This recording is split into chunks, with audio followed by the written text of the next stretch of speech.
So this big back parking lot is where we unload all of our steel, and we have all of our machines staged for shipping. So most of these machines out back here are going to a dealer, or they're just waiting on a customer to come pick them up. The big tanks here are for the laser cutting. So this big one here is the liquid nitrogen. That's what we use to cut stainless and aluminum and a lot of thin carbon steel. It helps us cut faster and keeps the material clean and corrosion free. And then the smaller tank here is oxygen. That's what we'll use for the carbon steel, heavier plate. We use oxygen for assist gas. And we have a semi truck comes in and refills them, you know, once a month or every couple weeks. Yeah, every once in a while this nitrogen will purge. And you see the lines are freezing up, that's because we're cutting stainless right now. That's just from the flow of that refrigerated nitrogen. Okay, all right. What's the right thing? No, I've been over there. But yeah, every once in a while it sounds like a train horn going off. Our neighbors really like that.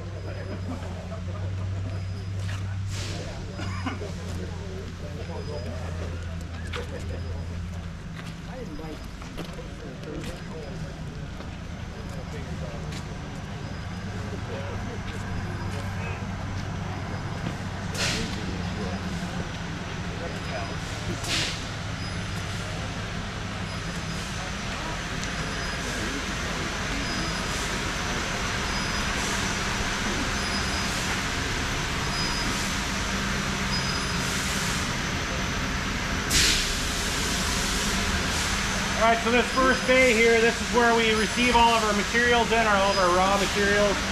Our sheet metal, we have stainless, aluminum, plate up to 1 inch thick, AR 400 and mild steel. Usually use grade 50, AR 400, and we use a lot of stainless. And the laser currently is cutting stainless, so you guys can take a look in through that window and see it cutting some stuff for the barbecue grills for a local company. Over here we have the hydraulic bandsaw. We don't use this as much as we used to. We used to cut all of our beams from structural material. Now we laser cut all those parts to keep the tolerances a lot nicer, a lot cleaner cuts, no twisted beams, higher tolerance and a better product, cutting it ourselves and building everything ourselves. But all the stick material is on the rack here. Like I say, we use basically most of this material is going to go on the conveyor frames or the bagging station, stuff like that. We don't use a whole lot of tubing anymore. But if you want to take a walk over by the laser, check it out, look in the window there. It cuts this thin stainless at about 600 inches a minute.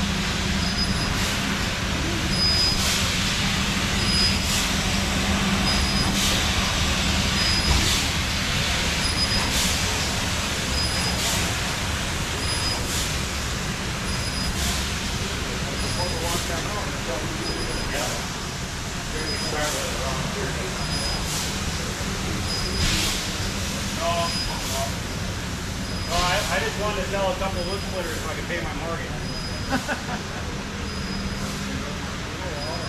You're doing something right. Yeah, well, it's a lot of hard work. Yep. Keeping your head down and don't buy anything you can't afford. All right, I think we got pretty much everybody past the laser.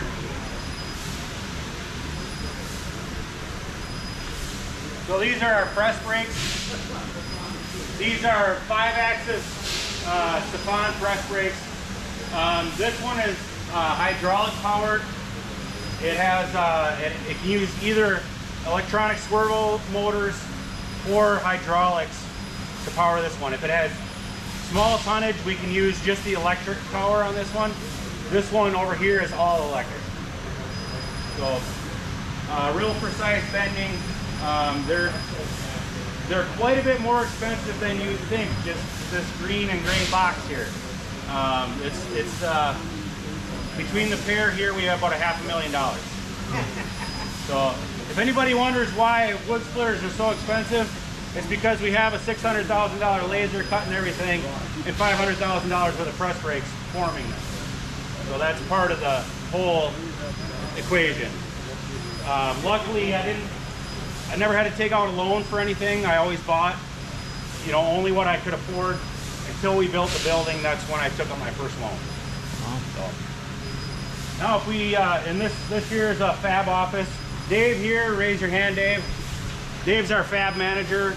He handles any custom DXFs. He handles nesting for the lasers, scheduling for the press brakes, and keeping an eye on things, making sure we have parts on the shelf for weld. Dave does a hell of a job. He's gonna have a beer right after this. If not before. Yeah. We'll work our way next over into weld. How's it going? Good. All right, so this is where a lot of the magic happens. This is where we weld a lot of our wedges. You see the guys, we have 9 guys welding now, plus a collaborative robot. This is where most of the wedges get done. Over in this room over here, we have the aluminum. We're doing some frames and hydraulic tanks here. Down on that end of the building, we usually weld the bigger things like the high output machines, the conveyors on the long bay over there, and then that collaborative robot runs the, mainly welds the beams for the splitters.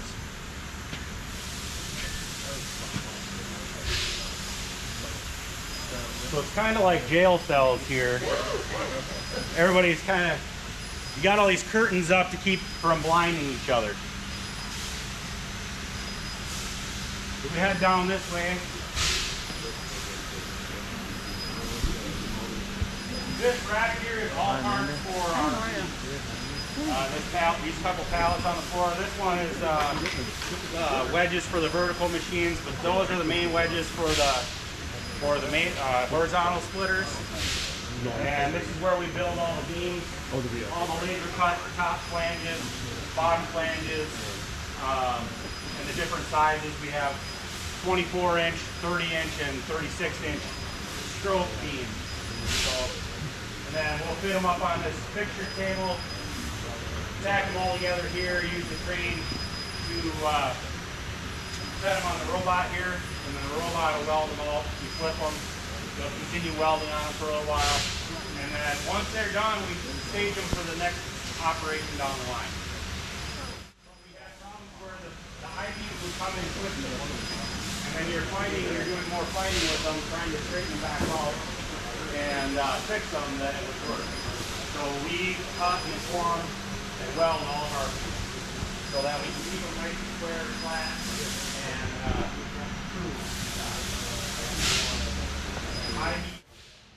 they got some stuff done. We're bringing back and dropping off probably 3 times a day.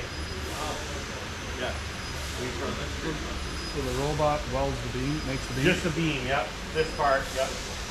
And you see all the how the welds look coming off that robot. They just look awesome.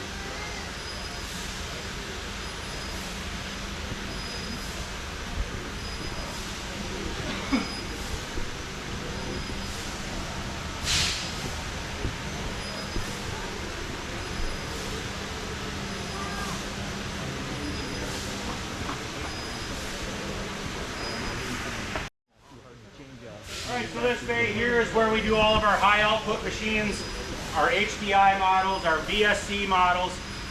Keith that works here, I don't know what I would do without him. He kicks a major butt every day, all day. He doesn't take a break. Well, he takes like a 5-minute break and he's back to work. Like, he's the slave driver of the whole shop. So he's the one that keeps, hey, I need this, I need that. And it's everybody's trying to keep up with Keith.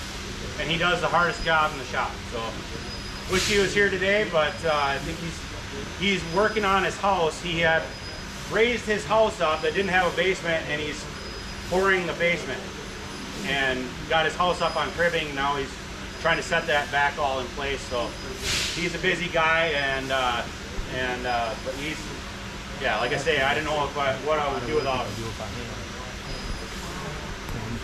Let's take a walk around the building, get some fresh air.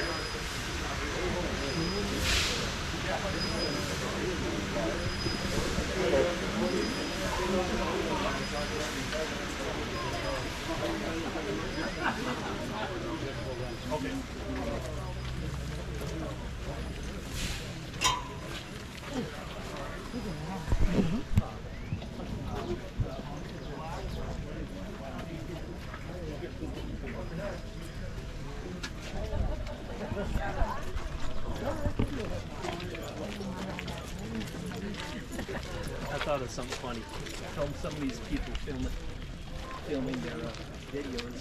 You know, that spinal tap was documenting. Yeah. Yeah. Hey, make a good shed. Here is what our laser came in. Just so you guys know, we repurposed it for a storage shed. That came from Japan with our laser inside of it. This is why we can't have nice things. These are all ready for assembly. So you can see some of these have the cylinders on them and are prepped for the next stage.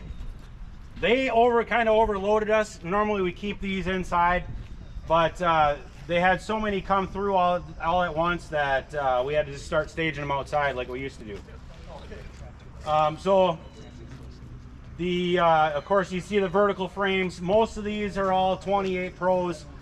They send them back really quick because they have like 6 carts dedicated for these small machines, and so they can keep like 6 of them in rotation, going through blast, wash, and then powder coat into the ovens and then back out. The vertical machines take a little longer. They have to do some rigging and some special setups for the vertical machines. They're not quite as dialed in on those yet, but and being that they're so tall, it takes a lot to get them powder coated. I can get more. But from here they'll go inside and do the final assembly, and then they're pretty much ready to ship out right after that. So.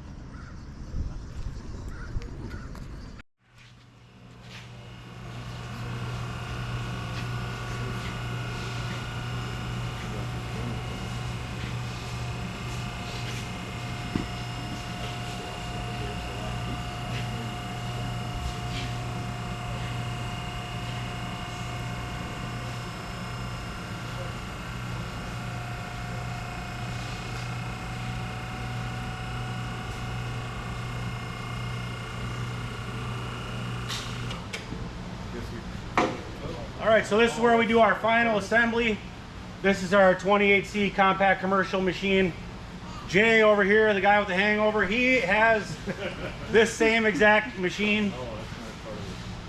And I think it's doing pretty well for you, I hope. Absolutely. Yeah. So, same color and everything.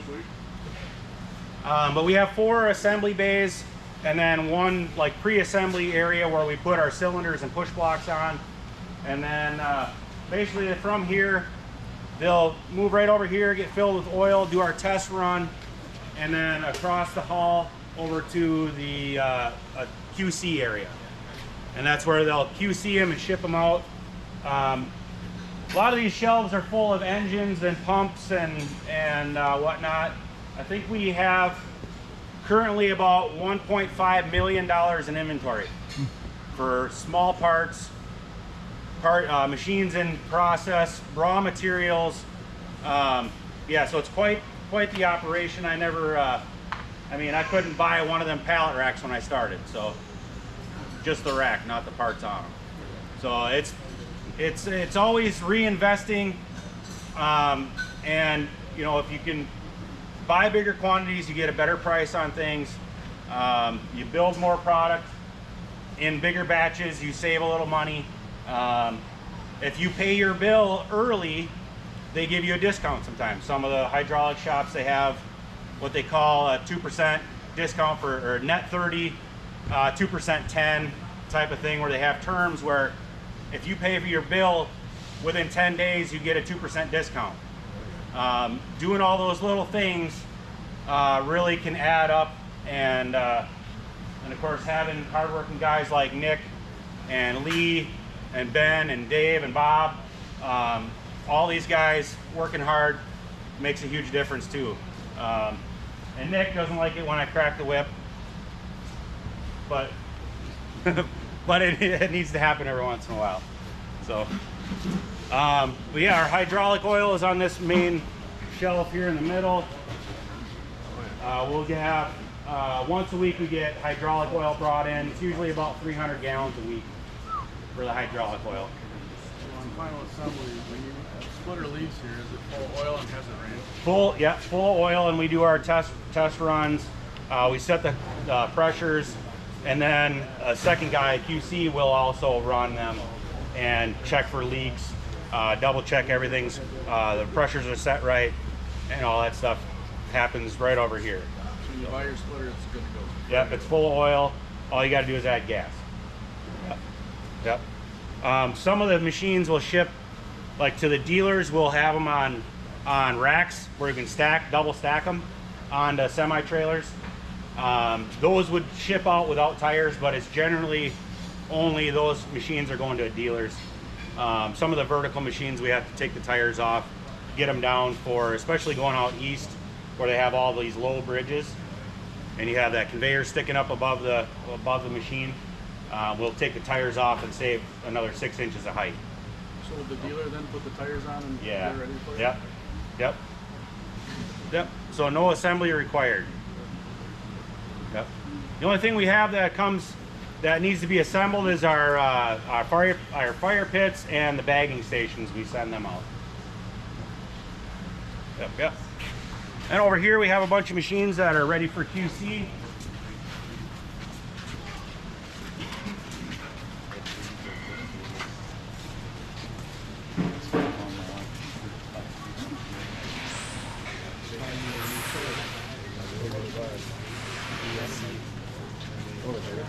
Perfect for doing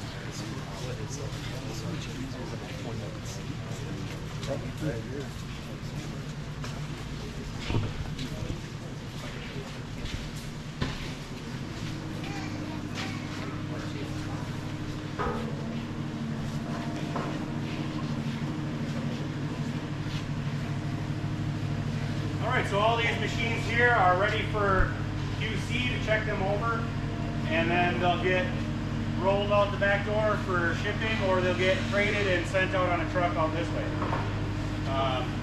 This one here, the red one in the front, this is the same thing that Jeremiah has at Outdoors in the 608.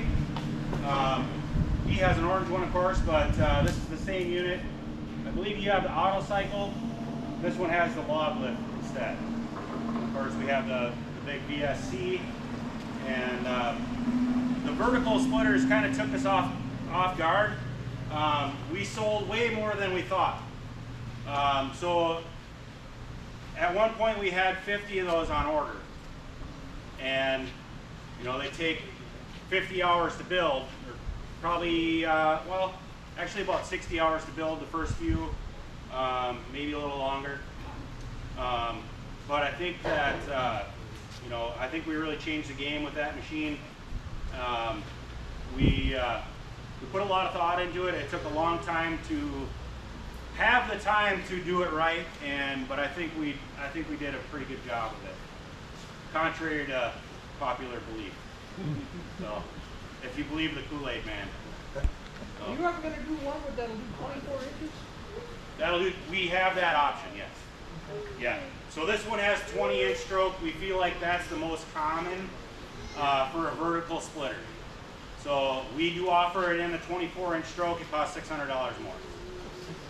Yeah. So, but we feel like that vertical splitter, most guys are doing 18 and under. So that's why we went with a 20-inch stroke. I got a 42-inch firebox. I could go longer. Yep. Yep. Yep. So. You know That- what splitter number 1 is? Splitter number 1 I built for myself. So I had a decent job. I wasn't looking at starting a business or anything.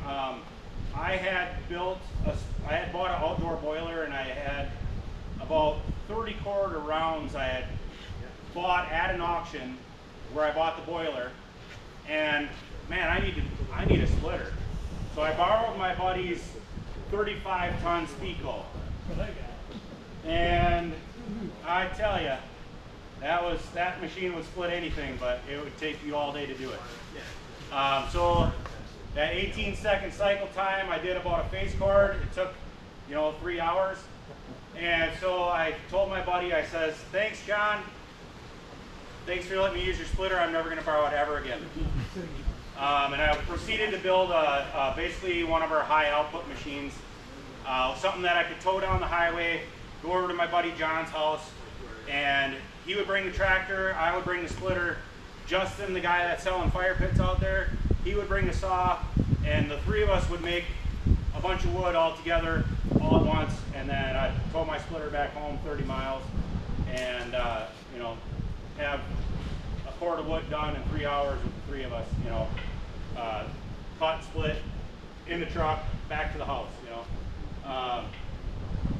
So that's how I started. And then economy in 2015 went down a little bit, and the place I was working was looking to cut payroll. So I was one of the guys that they offered this huge bonus to work weekends. And now they want to kind of get rid of weekend shift because they weren't as busy. They don't need to have the shop open, so I had a pink slip. And about five years at this place, and I got dropped just like that. And so I had bills to pay. I had to pay my mortgage, wife and kid at home, and so I sold my splitter. And I had so many people call me about it that I offered to build another one. And so the #1 splitter, it went to a guy in Augusta, and then I had a guy call me 3 days after it sold, and he's like, "Oh, you still got that splitter?" I said, "No, I sold that like 3 days ago, dude." And he's like, "Oh man, I really wanted that thing. I knew I should have called you earlier." I said, "Well, I tell you what," I says, "I've got a welder in the garage, I got a bunch of steel, I could build another one for you if you want." And this guy happened to be a retired baseball player. He was a designated hitter for the Twins and for the Mariners. For the Marlins, he played ball in Japan as a designated hitter. He says, yeah. He says, "Yeah, I'll take a red one and put a Honda on that thing and bring it up here. I'll pay you cash for it." So, okay. I proceeded to build one for him, and he was so excited about it. Well, first off, I pulled up to his house, and I was worried about my truck leaking oil in his driveway. And you know, a big 6,000 square foot house in Afton Alps. Like super intimidated just to even go up to the guy's door. And I turn and look, and here's a guy walking over. He's wearing duck Carhartt pants and a red and black flannel with classic Paul Bunyan guy, right? The dude's like 6'4" and, you know, built like a brick porta potty. And he's coming over and he's looking underneath the machine, and he's, "Oh, this is so cool. You should build another one." I was like, "I don't know. I need to find a job. And my wife's going to kill me if I keep doing this." And he's like, no, you did a really good job of this. I bet you somebody else is going to want one. You keep building them. Here's a couple $100 extra. Go get some more parts." And well, I felt obligated at that point. He gave me $200 tip. And so I stopped at Northern Tool on my way home. I bought another engine. I bought another pump mount. I bought a couple things that I could buy there that I couldn't find elsewhere. And I started building another one. 3 days later, a local guy says, yeah, I'd buy one. "Oh, what? Can you paint it red and black? And I'll buy that, you know." Wanted a 35-ton, wanted fenders on it and stuff. And okay, so now we got something going. My wife is not happy about this. We're in a 26 by 30 garage. I got all of the household crap that doesn't go in the house, it goes in the garage. The kayaks, that kind of crap. But we had enough room to weld a machine, and then enough room to assemble a machine. And I just kept the ads going, and you know, okay, I got an order. I worked 15 hours a day. I had enough, you know, a couple nickels to rub together to get some steel, and kind of scraped by. Those first 10 machines where I was like, boy, I don't know if I got enough money to buy the steel or buy the pumps, but we made it happen, and a lot of long days, but the garage has grown a little bit. And you know, a lot of people go in business and think, oh, I'm starting a business, I'm going to buy this and I'm going to buy that and I'm going to get a nice fancy truck. And you can't do that. You have to stick with what you got, right? I had a CP 200 Miller welder from 1960s. It was one of those where the old telephone operator, you pull the cord out and you stick it in a different slot. That's how you set your amperage. It took me 7 machines to be able to buy a new used Lincoln 250 that was made this century. You know, so business lesson for you guys: take it slow. Only buy what you can afford. Don't take out any loans. Don't take out any loans, right? Until you have established. And you know, when we built this building, I paid for half of it down. So, but during the time it was being built, I squirreled away enough to where I could pay for half of it, and then I felt comfortable enough with the thing. The first place I rented, it was basically here to this wall, to that pallet rack, is what we had for space. It cost me $400 a month, and I thought my wife was going to have an aneurysm. $400 a month, we're going to go broke. We're going to starve. Like, well, they got a loading dock and a forklift. They've got 3-phase power. They do the powder coating on that side of the wall. So it was ideal, and really got fortunate along the way. I lost my job in August, sold my splitter when people are thinking about, hey, I need to have a splitter to get my wood done. And just got fortunate along the way, and a lot of long days, and a lot of great support from folks like you guys. Appreciate it. I think that kind of concludes the tour. Anybody have questions? Hey, Chris, how did you feel when you started getting that second, third, fourth, and fifth orders that started coming in? Yeah, I really got nervous. I remember the first time we had 10 machines on the list. I'm like, what are we going to do? You know, it's me and Ben. Ben's our sales guy, and me and Ben had 10 machines to build. And at the time, you know, we were trying to promise everybody 2 or 3 weeks, you know. So I ended up having to hire another guy. Chris, who's still with us today, does all the wedges. He started. David, that does the conveyors, he started shortly thereafter. We moved out of the powder coat shop and into the incubation center. The incubation center had cheaper rent for us. But yeah, you know, what are we gonna do? So at one time, I think I tallied it up, I had worked 94 days straight. And I wouldn't, you know, I'd get to work at 6 or 7 in the morning and get home 7 or 8 at night. You know, and that's what it took.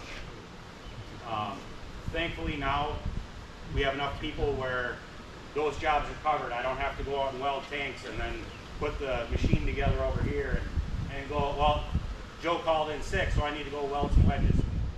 We're quite a bit more fortunate now. I pretty much work 8 to 5. And this is your problem, and get it figured out, you know, and you got to be able to delegate and kind of loosen up on the reins, not micromanage. So it's a tough lesson to learn. You know, the first 5 guys, Lee remembers, that, you know, why are you welding it this way? Or, you know, we could do it 3 minutes faster if we welded it like this. And you got to kind of back off and not be a hard ass, you know, and people will do a better job. Any other questions? Where did your name come from? Wolf Ridge came from, my last name is Wolf. We had a family farm down in Independence, Wisconsin, and it was about 240 acres back in the day, and they sold all the tillable land. And the only thing that was left was a billy goat path up one of the highest points in Trempealeau County. It was too steep to farm, and so nobody wanted it back in the day, back in the 80s. And so my grandma kept it. My grandma passed away. It went to my mom. My mom sold shares to her brothers, and now it's basically just the hunting land, but we call it Wolf Ridge. It's on Wolf Road. It's, you know, you learn to be a billy goat walking up and down there hunting. So that's where we do our cutting wood and hunting. That's where I got the name from, Wolf Ridge. Great success story, thanks, Chris. Thank you. Thank you.